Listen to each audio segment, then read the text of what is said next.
So how was Halloween? Halloween was great. Did you do the Terminator again? Can't Yeah. do it twice, right? I mean, it is just one Halloween. Okay, fair enough. I had two costumes planned, but save it for another time. Who did your front yard? In my front yard, it was a little bit of collaboration with Madness FX. So, what was it like to actually hear from The Terminator? It's sick. I mean, growing up, being a huge Arnold fan, loving a lot of his work, so that's great to get a little bit of praise from him. Did you ever maybe get a chance to get a photo with him and see in your costume? I mean, maybe. I don't know what kind of life he's leading over there on the West Coast, but I'm sure he's up to doing movies and all kinds of stuff. So whenever life slows down for both of us, maybe so. When do you decide what your theme is for? You do this every year. Do you know before the season starts, or is Way it like before the season starts. Okay. Like March, April, like we're already discussing how we're gonna do the yard and everything, how we're gonna build it up. Now, Joel said you have the resources to win the costume contest around here all the time. Can you share with us how much it costs to make something like that? Who knows? Talking about Hollywood, how about the Chargers tackles? It's a hell of a second. Good job. They're both looking really good right now. I mean, what separates them from what differentiates those two? I'm not taking anything away from what they're doing or how talented they are. I think the run game and the mix of play action helps keep teams off balance, and that helps get them into a good rhythm.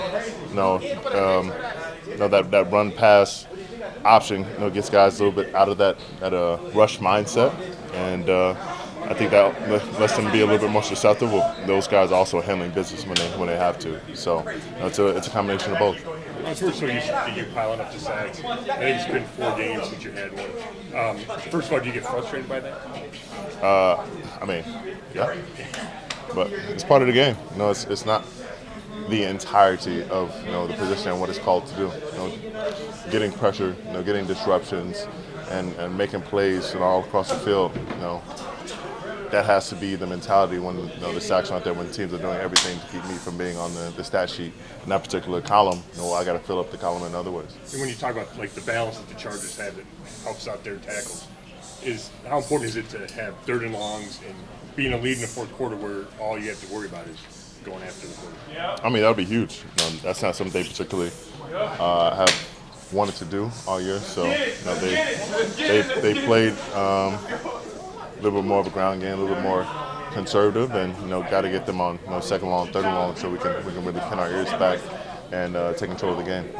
When we talked to Jim Schwartz, he mentioned that even though they don't count as sacks, but tackles for loss are just as good as sacks. And you have had a couple of those over the last few weeks. Do you kind of see that the same way too? That it's not just about getting sacks, even though that's what fans and everyone pays attention to? Yeah, I mean that's what everyone talks about and pays attention to. But those are still big plays that set the offense back, and gives us good field position and can be takeaways in themselves. So every time we get a chance to get the ball carried on the ground, it's about getting the ball away. So trying to turn those into big plays as much as sacks are. You guys are no strangers to injuries, but to have guys like Jeremiah and Jordan out in the linebacker room especially, how have you seen the defense kind of respond this week knowing that these guys are dealing with that and aren't going to be out there? And like you said, we're no strangers to this, and guys have had a next man up mentality for a while now. Knowing that you can get your opportunity at the drop of a hat, and you got to be ready. You got to be even ready, to be playing a little bit out of position. And guys have really shown that attention to detail and willingness to step up to the plate and make plays when we need them. So it's been different, but looking forward to seeing those guys back, but also looking forward to seeing their replacements go out there and make a name for themselves. Myles, the trade deadline is coming up on Tuesday, and some guys here keep getting mentioned in trade. I'm sure everybody's got them mentioned. But anyways, my question is, how have you enjoyed playing with Z over these couple of years? What does he mean, to your defense and just you two as friends and teammates? What has he meant to kind of you? Well, I'm gonna continue to play with Z, so I'm not too worried about throwing out my pleasantries and compliments now. I'll be able to tell him at the end of the year. But I mean, he's got 5 sacks this season. He's having a nice season, off to a faster start than he was last year. Is indeed. When I asked about that, he just said he feels better in this defense this year. So I'm just curious, like, what are you seeing in him out there? I'm seeing him do the same things as last year. Just making those plays that got away from him, that slipped away last year. And we talked, all throughout the year, about all those plays that were right at our fingertips and that we could have possibly turned into big plays, and he's turned those over. Myles, looking at the Ravens, I mean, obviously Harbaugh is head coach now, but the 2 top backs now are ex-Ravens. Like, do you see similarities on film with some stuff they do offensively that you guys are familiar with from Baltimore over the years? For sure, there's a little bit of Harbaugh connection. So the game plan is similar, but not the same. And we'll have to stop the run, similar to we did last week, and make that priority before we can get after the passer. And that was much the case with the Ravens. We had to really slow Derrick Henry as much as we could, get a lead, and then we really had some passing opportunities, and it'll be much like that this week. Myles, do you feel like there's, coming off that win, Ravens, that there's a breath of fresh air breathed into the locker room, just, to get that losing streak behind you, and just feel like that maybe you guys can hit the reset button here? It was a nice gasp of air, but we still laying on the table. We gotta get another one before we get this thing really rolling. We gotta start streaking, and I think this locker room will really turn around, and guys really understand what we have and what we can do this season. Jack mentioned trying to move you around to get you, the opportunities as a pass rusher. Is there any relief when you move inside, or does it still get as many guys, maybe bigger bodies, trying to double and triple team you?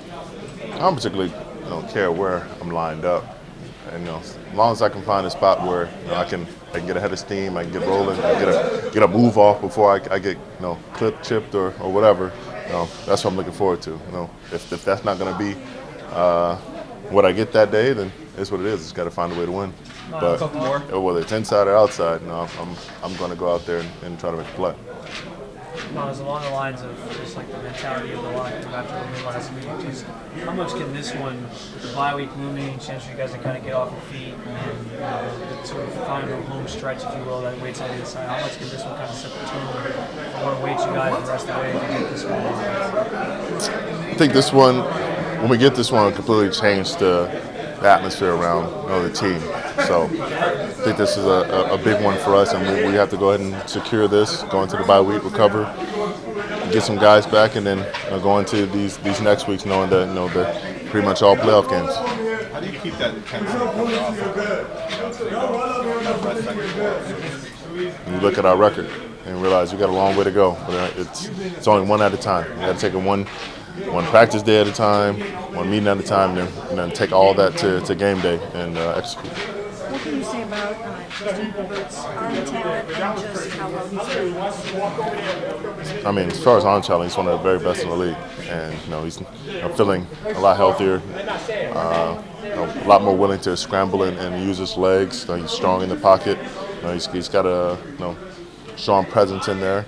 He's not too afraid of the rush, and he's going to throw even with a guy or two hanging on him. So we've definitely got a healthy amount of respect for Justin. Coaches have praised the depth on the interior defensive tackles and how they've played, and how that contributes to some guys not even being able to be on the field. How have you seen that unit help this defense and maybe even help you specifically? I mean, they've been firm. We've had injuries in there as well, and they've done the job as well as we could hope for.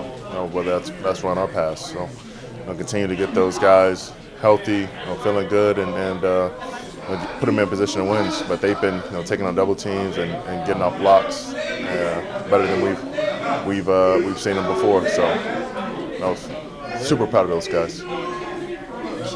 Thanks a lot, Mike.